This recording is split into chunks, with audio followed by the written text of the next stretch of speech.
Cube Radio.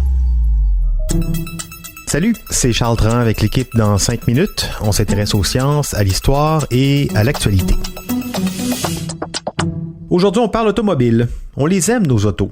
De nouvelles recherches publiées par un chercheur de Polytechnique Montréal associé à la Fondation David Suzuki font la lumière sur les liens de dépendance psychologique à l'auto solo au Québec et le fardeau que celle-ci représente pour l'État et les contribuables. L'auto solo, et le mot le dit, c'est la pratique d'être seul dans une auto. En contexte de crise sanitaire, ces recherches peuvent contribuer à la réflexion nécessaire sur les gestes à poser pour diriger le Québec vers une vraie mobilité durable qui va permettre à la fois de s'attaquer à la crise climatique tout en répondant aux réels besoins de la population en termes de transport. Voici Véronique Morin.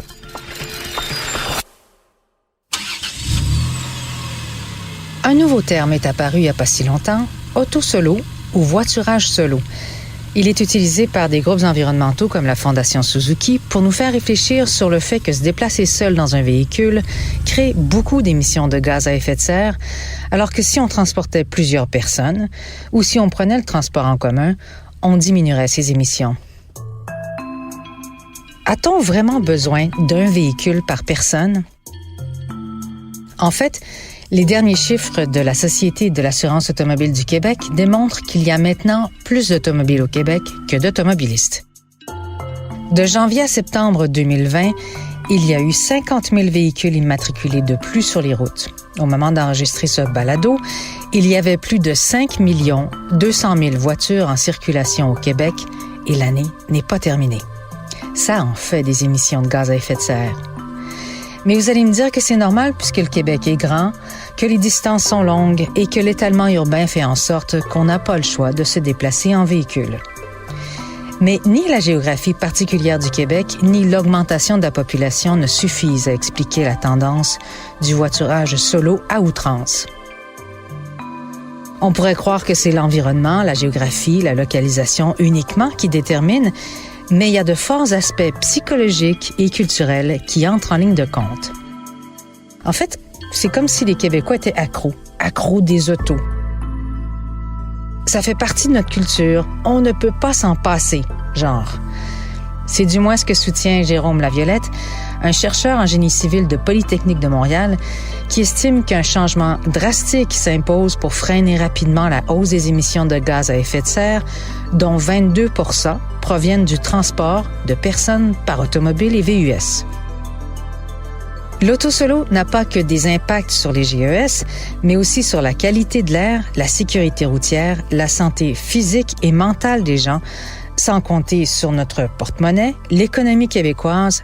Bref, Jérôme Laviolette est convaincu que la réduction des véhicules et de nos déplacements en solo n'a que du bon à offrir et permettrait d'améliorer notre qualité de vie. Alors, pourquoi on ne le fait pas? Selon lui, la dépendance de notre société à l'automobile favoriserait les déplacements en voiturage solo dans des véhicules de plus en plus gros et énergivores. Pour comprendre ce phénomène, il a réalisé 2 études financées par la Fondation Suzuki. Dans un rapport intitulé « Mobilité et psychologie, comprendre et agir pour soutenir les changements de comportement », Laviolette tente d'élucider les causes et les conséquences de la dépendance à l'automobile, une dépendance qu'il compare à la dépendance au jeu, au gambling. Derrière la fonction utilitaire de la voiture se cacheraient des désirs, des rêves, des sentiments affectifs et des valeurs. C'est tout de même profond. Entre 30 et 50% des gens accorderaient des sentiments émotifs à leur véhicule. Ne dit-on pas le plaisir de conduire?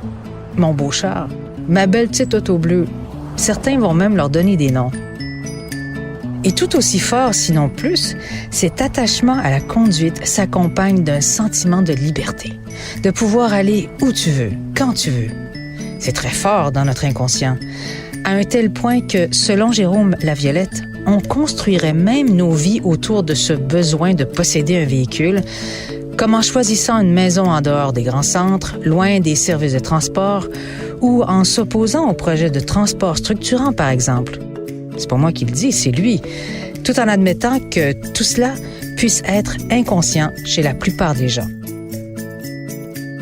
Le deuxième aspect qui nous lie au voiturage solo, c'est l'expression de notre identité.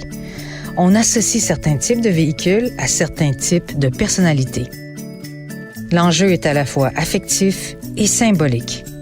Il faut avouer que le transport collectif n'attise pas les mêmes attraits affectifs ni symboliques. Les composantes culturelles et psychologiques de cette dépendance à l'automobile rendent la mise en œuvre de solutions et de stratégies de mobilité durable particulièrement ardues. Pour comprendre ces enjeux et trouver des solutions, le jeune chercheur qui est maintenant un doctorant à la chaire de recherche sur la mobilité des personnes a épluché des centaines d'études scientifiques sur la question. Et à travers ces lectures, une stratégie l'a frappé. D'abord, il faut savoir que le processus de changement de comportement n'est pas facile. C'est comme ça partout, c'est pas juste au Québec. Il a découvert qu'en mobilité, les stratégies qui ont le mieux fonctionné sont celles qui ont ciblé les gens qui sont en changement de vie. Par exemple, en Allemagne, il y a certaines villes qui identifient les gens qui viennent d'emménager pour les inciter à prendre les transports en commun et les aider à trouver les meilleurs parcours. Ces villes accompagnent les nouveaux venus pour qu'ils prennent de bonnes habitudes dès leur arrivée. Au moment où les gens déménagent, changent d'emploi, d'entreprise, c'est comme une fenêtre qui s'ouvre pour modifier les habitudes de transport et éliminer le voiturage solo. Oui, éliminer, pas pour tout de suite, réduire par contre, certainement.